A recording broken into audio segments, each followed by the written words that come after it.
Alright, good morning, good morning, good morning po sa inyong lahat mga kababayan. Batang Maynila to, it's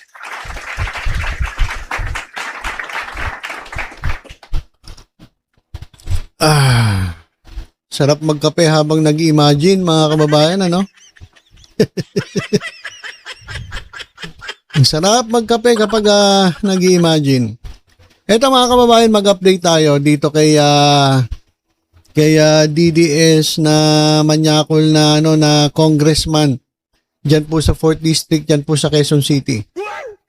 Sabi ko po sa inyo marami pong mag-react pa dito sa sinabi ni Congressman Suntay na sabi ng ating mga kababayan ay Mangkador 3.0. Akala ko kung iyo 2.0 lang ano pala to? Mangkanor 3.0. Ang nakikita nyo sa screen mga kababayan ay yung litrato ng pamilya ni Ann Curtis. Ang nangyari po kasi mga kababayan, sila po ay siya po ay papunta ng Dubai, si Ann Curtis. At may nakita ko po yung post nun mga kababayan na habang papabiyahe sila sa eroplano, nasa taas na po sila, meron po nakikita mga missile na dumadaan. So sila po ay bumaba po dyan sa Oman. Dahil nga po delikado po na dumiretso ng Dubai. So ito po kakapost lamang po at ito pong si Ann Curtis ay safely po ay reunited with Irwan Yusuf at itong kanilang anak na si Dalia dyan po sa Oman. So safe na po siya dun sa mga missile, pero hindi po safe dito sa hindi po safe dito kay Congressman Suntay.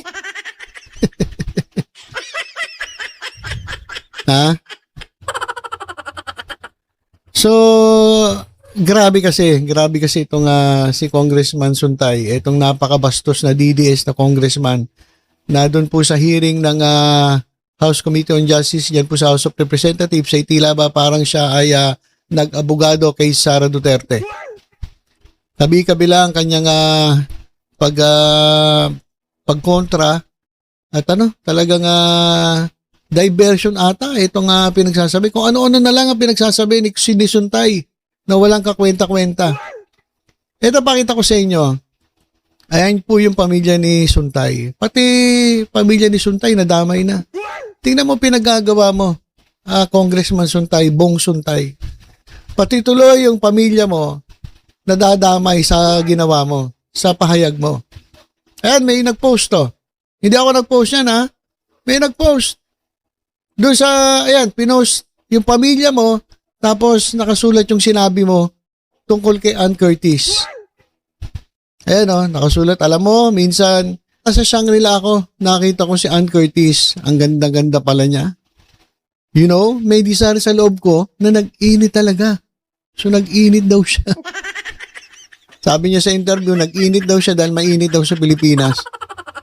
O, binara siya binara siya ni, ano ba pangalan no sa story ko? Binara siya Sabi, nako naman Kong, alam mo naman na hindi yan ang ibig mo sabihin. Yung sa sinabi mo kanina. Kasi interview po kagabi. Wala na nagsisinungaling na to si Suntay So sabi niya, nag-init daw talaga siya nung nakita niya si Ann Curtis dahil sobrang ganda. Tapos na-imagine ko na lang kung ano ang pwedeng mangyari. Pero syempre hanggang imagination na lang yon. Hindi naman siguro ako pwedeng kasuhan dahil kung ano-ano yung na-imagine ko. So ang dami pala niyang na-imagine. Grabing manyakol talaga tong hayop na to. Ayan mga kababayan, biruin nyo na-post yung pamilya mo. Hindi ka ba nahihiya, Bong Suntay? Na pag-isipan mo ng ganun ang isang babae. Sabi po sa Biblia mga kababayan tumingin ka lang ng masama sa babae, kasalanan na yan. Hindi mo ba naisip na meron kang magagandang anak? Meron kang 2 anak na babae. Yung lalaki okay lang Walang problema Pero yung meron kang dalawang anak na babae, may asawa ka na babae, wala pa yung nanay mo diyan sa picture. Hindi ka ba natatakot na pag-isipan sila ng mga lalaki katulad nung na-imagine mo kay Aunt Curtis? Hindi ka kaya magagalit ka, Bong Suntay? Kung merong isang nagsalita at sinabi, naku, ang ganda-ganda pala ng anak ni Kong Suntay. May desire ako, nag-init ako, at nag-imagine na lang ako doon sa mangyayari. Ano, Bong Suntay? Ano mararamdaman mo? Sasabihin mo, normal lang? Yan sa mga anak mo lang. Oh, di ba masakit yun? Hindi ka magagalit? Ano ka, tanga? Bobo ka ba? Wala ka bang pakiramdam? Normal lang ba sa'yo yun? Hindi. Kapag nangyari yun sa anak mo, kahit sa asawa mo, magagalit ka sigurado. Ha? So, yun yung sinasabi ng taong bayan. Huwag mong ipagpilitan sa sarili mo na normal yung sinasabi mo at kung ano-ano ng kasinungalingan yung sinasabi mo eh. May pamilya ka, may mga anak kang babae, may asawa ka. Kung may magsalita nga ng gano'n na, naku, ini-imagine ko yung asawa ni Bong Suntay. Ini-imagine ko yung anak ni Bong Suntay na mayroong nangyayari, na pwedeng mangyari. Hindi naman masama yun, imagination lang, desire lang. Nag-iinit ako dun sa anak ni Bong Suntay. Kung gano'n ang nangyari, ano, Bong Suntay, okay lang sa'yo, hindi ka magagalit. Siyempre magagalit ka. Kapag di ka nagalit, wala kang kwentang ama. Di ba? Wala kang kwentang asawa kung hindi ka magagalit, kung gano'n. O ano masasabi ng ating mga kababayan, paano kaya kung may mag-isip ding mga kalalakihan sa mga anak niyang babae at asawa gaya ng iniisip niya? O, tingnan mo. Diba? Yun yung sinasabi ko. O, sabi dito, na-imagine ko na siya. What if iba-ibang lalaki sabihin niya sa harap ng media sa asawa mo at anak mo at ang rason nila, di po yung krimen dahil inimagine ko lang naman ang asawa at anak mo. Kadiri ka, Kong Suntay. Isa pa ang sagwa ng logic mo. Oh. Ako rin, so, saan ko yung nasa kaliwa mo, yung sa kanan, pwede na rin. O, tingnan mo. Mga sinasabi ng ating mga kababayan, Kong Suntay. Sana, nagkaroon ka man lang ng konting remorse. Dapat pinakita mo na, nagkamali ako, sorry. Kasi mga kababayan, alam niyo, ito pong mayor ng Quezon City na si Joy Belmonte. Sila po ay nakikiusap kay Bong Suntay na mag-apologize. Dahil sa totoo lang, inappropriate yung remarks. Yung remarks mo, Congressman, inappropriate. Kahit pa anong sabihin mo, inappropriate yan. Hindi po tama. Sabi ni Mayor Joy Belmonte, ako nananawagan kay Congressman Bong Suntay to apologize for the inappropriate remarks that he made at a recent House Committee hearing. His words directly contradict the spirit of empowerment that we have worked hard to build here in Quezon City. So nangyayari, pati Quezon City naapektuhan. Nasisira ang Quezon City dahil sa'yo. Yung pinaghirapan nila na itong spirit of empowerment sa lahat ng kanilang mga taga Quezon City, lalong-lalo na mga kababaihan, nasisira dahil sa'yo. Over the years, we have embraced the difficult work of establishing protections for women, constantly striving to honor their rights by creating safe spaces and opportunities for them. In this context, it is truly disappointing to witness Congressman Suntay's casual display of objectification on Women's Month, no less. Women's Month pa ngayon, ang kapal na mukha mo talaga, Congressman Suntay, hindi ka na nahiya.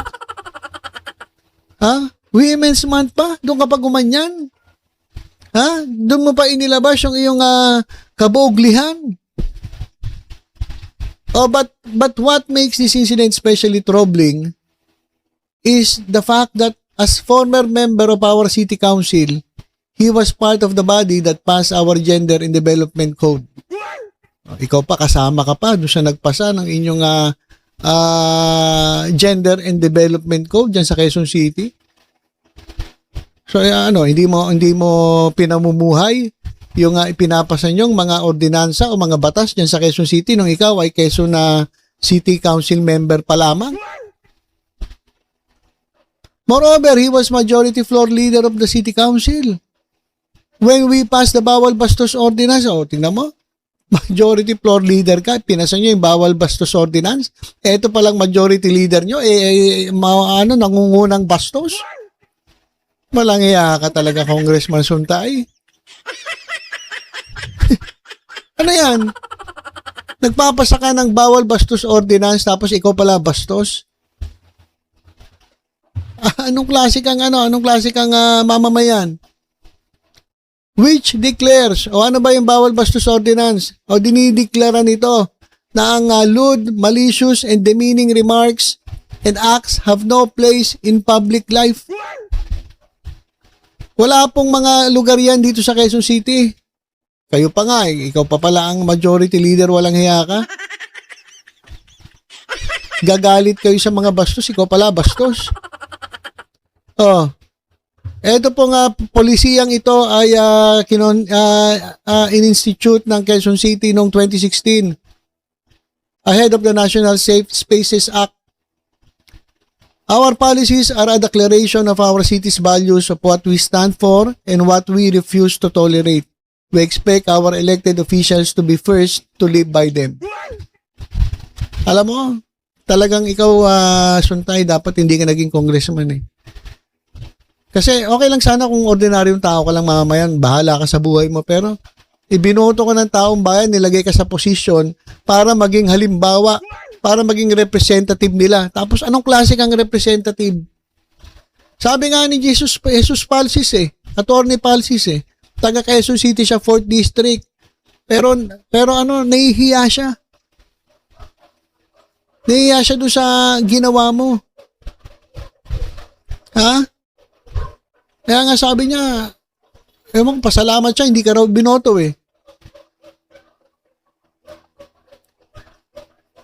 Thus, it is clear to me we must not hesitate to push back against any act that undermines the dignity of our women. We must continue to stand for their safety, dignity, and equality without exception and without compromise. We call on Congressman Suntay to take full accountability for his remarks. Parang wala nga hanggang ngayon, alam ko nagpa-interview siya. Wala pa rin siyang remorse, hindi pa siya nagsisisi at ayaw niya nga humingi ng apology dito kay Ann Curtis. Makapal talaga ang muka, mga kababayan. Mag-take ka daw ng full accountability sa sinabi mo. Mag-issue ka ng proper apology at i-conduct mo ang sarili mo with dignity that his office in our city demand. Our people deserve no less. Ayan po yung statement ni Mayor Joy Belmonte. At ito, makinig ka, Suntay, dito sa pagbati ni Ann Curtis o sa kanyang pahayag ngayon pong buwan ng Women. So, Happy Women's Month. Sabi po ni Ann Curtis, makinig ka, Suntay. Kahit pa paano siguro, mahiya ka sa sarili mo. Kasi parang hindi ka nahihiya sa para sa pamilya mo sa asawa mo, sa anak mo, na nadadamay. Ito, makinig ka kay Ann Curtis.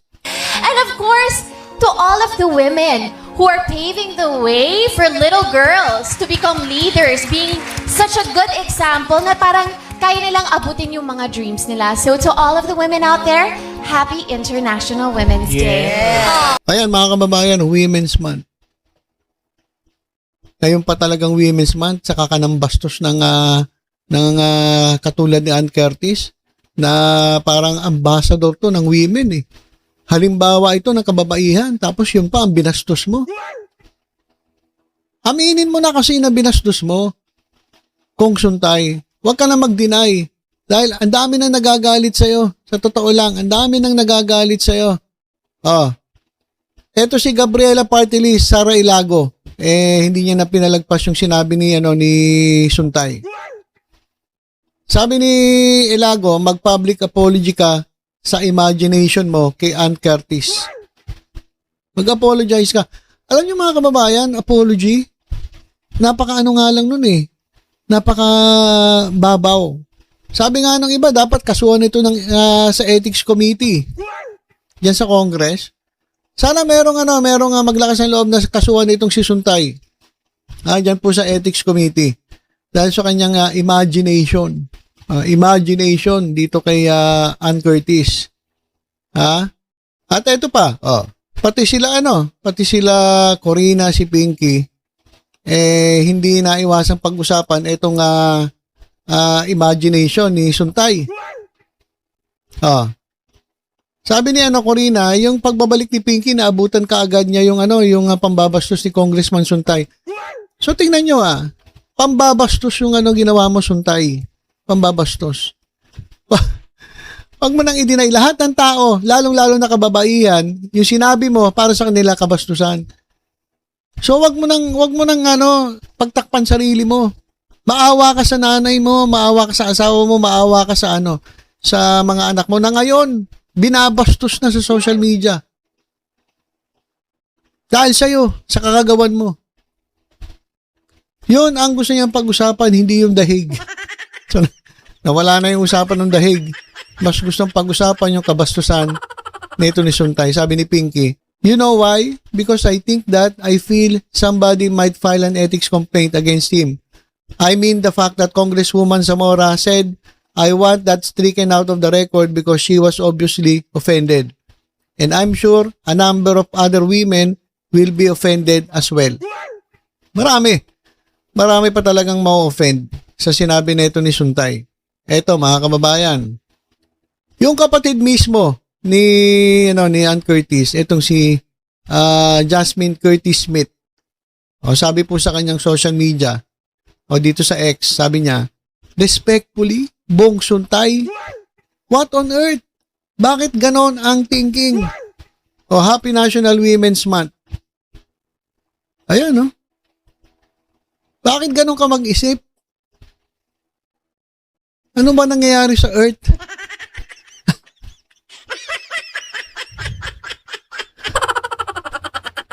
Anong klase yun, Bong Suntay? Mayroong follow-up si Curtis Smith. Meron siyang follow-up na na sinabi. Kasi mga kababayan, etong si Bong Suntay ay wala po talagang na makikita sa kanya na remorse. Sabi dito ni Jasmine Curtis Smith. Okay. Sabi niya,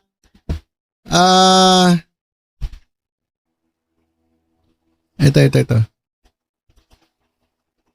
Inulit barita. Ay, hindi. Okay, ito yung sinabi ni Jasmine Curtis Smith. Ayan lakihan natin. Kaya po yung kapatid ni yung naka-yellow. Ayan po yung kapatid ni Ann Curtis. So sabi ni Jasmine Curtis Smith, this moment is not about one female celebrity. It's about how all women. Usapan na to ng lahat ng kababaihan hindi lang kay Ann Curtis. Regardless of profession, continue to be reduced to bodies in spaces dominated by men in power. When a congressman publicly narrates his desire and imagination about a woman he once saw, or dreams he saw, I don't know, his statements keep changing. It reinforces a culture that treats women as a consumable, as a spectacle, as fantasy, as objects for commentary rather than as whole human beings with agency, intellect, and autonomy. Public office carries with it the responsibility to elevate discourse, not diminish it. The halls of government should be spaces where women are discussed for their contributions, their ideas, and their leadership, not as imagined scenarios. We cannot continue excusing this as just being honest or just a compliment. It is neither. Respect is not complicated. If we want safer environments for our daughters, nieces, and future leaders, accountability must begin with those elected to represent us. Ayan, makinig ka. Bong Suntay. Nakakahiya ka, pinangangaralan ka ng kabataan. Yan, tandang mong yan. Tumanda ka ng ano yan, paurong? Walang iya. Oh, pinagsasabihan ka ngayon ng mga kabataan, katulad ng ni Jasmine Curtis Smith. Wala pong lugar kasi yung ganyang klase mga pahayag. Lalong-lalo na ikaw ay elected official. Mahiya ka naman sa constituents mo. Grabe talaga to si Suntay. Magtapos tayo dito sa sa sinabi ni Representative Isabel Maria Zamora. Ito pong Vice Chairperson ng House Committee on Justice. At ito yung yung nagpahayag na yung sinabi ni Suntay ay uncalled for, bastos, at hindi po tama ang kanyang pahayag. Ito, pakinggan natin si Zamora na sana siya yung mag-file ng ethics complaint dito kay Suntay. First, there's no need for such comments in any hearing, anywhere. We were discussing the last impeachment allegation. Bakit po niya kailangan magbigay ng ganong example involving an actress, a woman, maski sino pa yun? Bakit po ako nag-react to have it stricken from the records? It was offensive. It was uncalled for, it was irrelevant, and it was very unbecoming of a congressman for him to do that. First, Okay. So ayan, yan po siya po yung unang nag-react at pinatanggal niya dun sa records ng committee. Yung sinabi ni DDS na bastos na si Suntay. So, ayan lang mga kababayan. Muli paalala ko kay Congressman Suntay. Tingnan mo dito sa post na to, basahin mo yung mga comment at mukhang hindi maganda yung sinasabi nila diyan po sa mga babae, diyan po sa litrato. Sana humingi ka ng apology. Dapat nga talaga to maparusahan Kawawa po yung anak mo, kawawa po yung asawa nyo. Ayoko na basahin yung ibang comment. Ikaw na lang magbasa para matauhan ka. At aminin mo na mali yung ginawa mo. Kasi sa totoo lang, kawawa yung pamilya mo, yung mga anak mo. Lalo na yung mga babae at yung asawa mo. Pati sila nadadamay sa katarantaduhan mo. Kong Suntay. Nakakahiya ka. Nag-react ang buong Quezon City, nag-react ang kapamilya ni Ann Curtis, tapos ngayon lahat na ng netizens. Tingnan mo ginagawa ngayon nila. So yun lang po muna mga kababayan, tutok-tutok lang po dito sa Batang Maynila to, sa iba pang updates. Ingat po tayong lahat. God bless po.